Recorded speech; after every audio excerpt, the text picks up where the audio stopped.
বন্ধুসকল নমস্কাৰ। আজি এটি খুবেই ধুনীয়া কাহিনী লৈ আপোনালোকৰ মাজলৈ আহিছোঁ। আশা কৰোঁ কাহিনীটি আপোনালোকে শেষলৈকে শুনিব। লখিমী বোৱাৰী।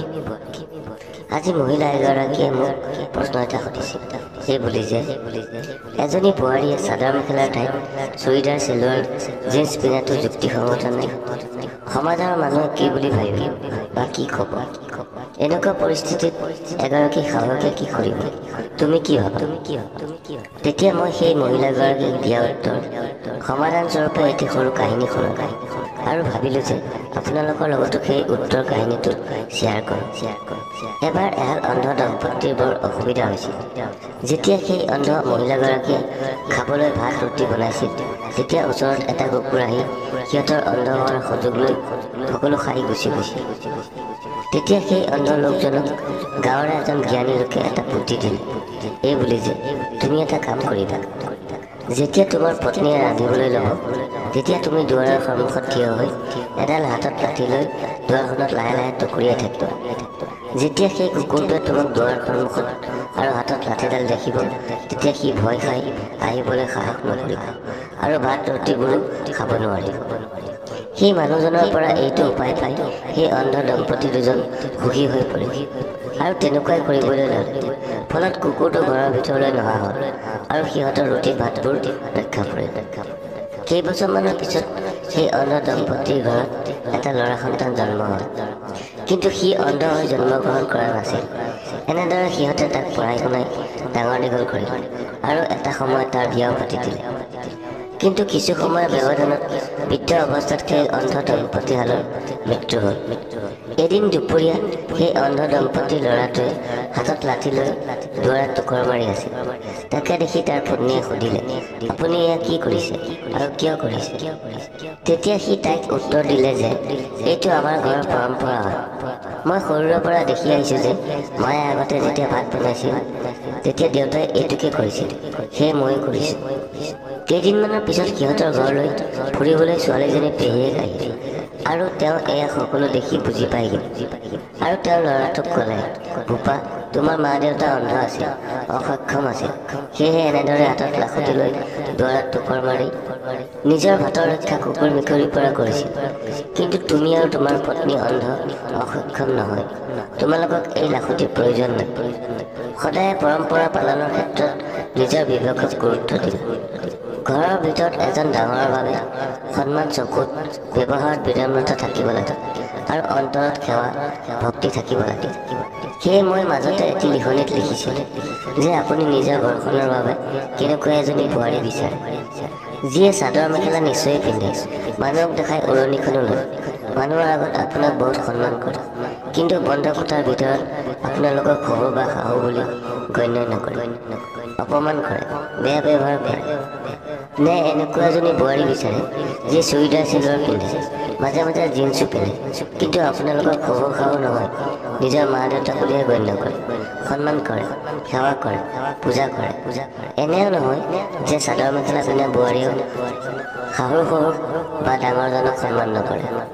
তাৰপিছত মই সেই মহিলাগৰাকীক ক'লোঁ যে আমি আগতে কেৱল চৌকাতে ৰান্ধিছিলোঁ, কিন্তু এতিয়া গেছ ষ্টভত বনাওঁ, কিয়নো আমি নতুন প্ৰযুক্তিবিদ্যাক বিনা দ্বিধাই গ্ৰহণ কৰিছোঁ, কিয়নো আমাৰ সময় বাচে আৰু সুবিধা হয়। আগতে আমি কেৱল গৰুৰ দ্বাৰাহে মৰণা মাৰিছিলোঁ, হাল বাইছিলোঁ, কিন্তু আধুনিক বৈজ্ঞানিক সময়ত আমি এইবোৰৰ বাবে পাৱাৰ টিলাৰ ট্ৰেক্টৰ ব্যৱহাৰ কৰোঁ, কাৰণ এইবোৰে আমাৰ বহুতো সময় ৰাহি কৰে। আমি নতুন নতুন প্ৰযুক্তিবিদ্যা, মেচিন, মোবাইল, টিভি, বাইক, গাড়ী এইবোৰৰ ব্যৱহাৰ বিনা সংকোচে কৰি আছোঁ। তেন্তে এগৰাকী বোৱাৰীক কিছুমান পৌৰাণিক নীতি নিয়মৰ বান্ধোনত কিয় বান্ধি ৰাখিব লাগে? এজনী নতুন যুগৰ ছোৱালীৰ পৰিধান, চুৰিদাৰ চেলোৱাৰ জিন্স এইবোৰত কাৰোবাৰ কি সমস্যা আছে? কিয়নো আমিতো এজন ল'ৰাৰ ওপৰত কেতিয়াও একো প্ৰশ্ন নকৰোঁ। যদি নিজৰ ঘৰৰ ছোৱালীজনীয়ে সেইবোৰ কাপোৰত স্বীকৃতি পায়, তেন্তে এগৰাকী বোৱাৰীয়ে পিন্ধিলে সমস্যা কিয় উদ্ভৱ হয়? তাৰপিছত মই মহিলাগৰাকীক ক'লোঁ, পৰিৱৰ্তন সংসাৰৰ নিয়ম হয় আৰু পৌৰাণিক ৰূঢ়তাই এখন সংসাৰ ধ্বংসৰ দিশলৈ লৈ যায়।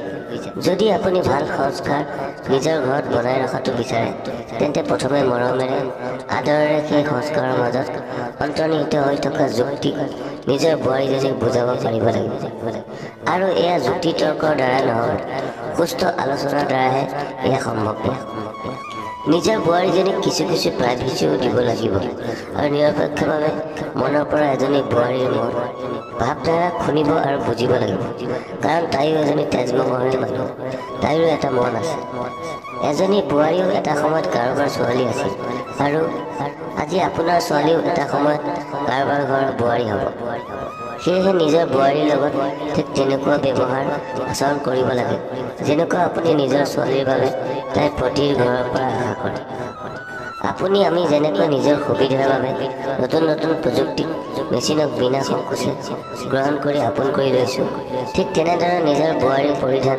চিন্তাধাৰাকো বুজি সেইবোৰ গ্ৰহণ কৰি লওঁ শেষত এটা কথাই ক'ব বিচাৰোঁ যে এগৰাকী বোৱাৰীক এজনী মাতৃৰ দৃষ্টিৰে চাওক শাহুৰ দৃষ্টিৰে নহয় আৰু নিজৰ বোৱাৰীৰ লগত মিত্ৰতাপূৰ্ণ ব্যৱহাৰ কৰক সকলোতকৈ ডাঙৰ ৰোগ হৈছে কিয় কাহিনী লাগ সমাজে মানুহে কি ক'ব কি ভাবিব এইটোক লৈ ইমান নাভাবিব কিয়নো যেতিয়া আপোনাৰ বিপদত বেমাৰত প্ৰয়োজন হৈ পৰিব তেতিয়া ওচৰৰ সেই মানুহ তৎক্ষণাত আপোনাৰ ওচৰলৈ নাহে আপোনাৰ নিজৰ ল'ৰা বোৱাৰীকে আপুনি বিচাৰিব ওচৰতে পাব যিকোনো এটা সম্বন্ধ কেতিয়া সদায় নিজে জয়ী হৈ বা কাৰোবাক হৰুৱাই পালন কৰিব নোৱাৰি কেতিয়াবা কেতিয়াবা এটা সুস্থিৰ সম্পৰ্ক স্থাপনৰ বাবে নিজেও হাৰিব লাগিব বুজিব লাগিব পৰম্পৰা কিছুমান এৰিবও লাগিব জৰুৰী নহয় যে প্ৰত্যেকগৰাকী বোৱাৰী বেয়াই হ'ব বা নিজৰ শাহুকৰ ওপৰত অত্যাচাৰ কৰিব কিছুমান নিজৰ কন্যাৰ নিচিনা বোৱাৰীও আছে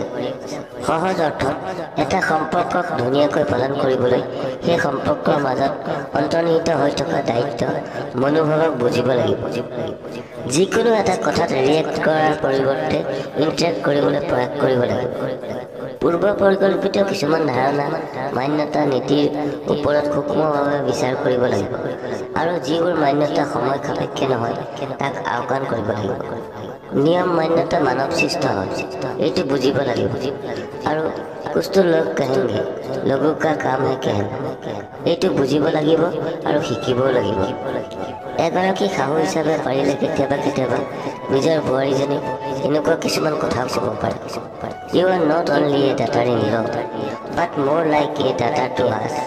We are blessed to have you in our family. You are the best daughter-in-law anyone can ever wish for. It is true that our son is really blessed to have you as his wife.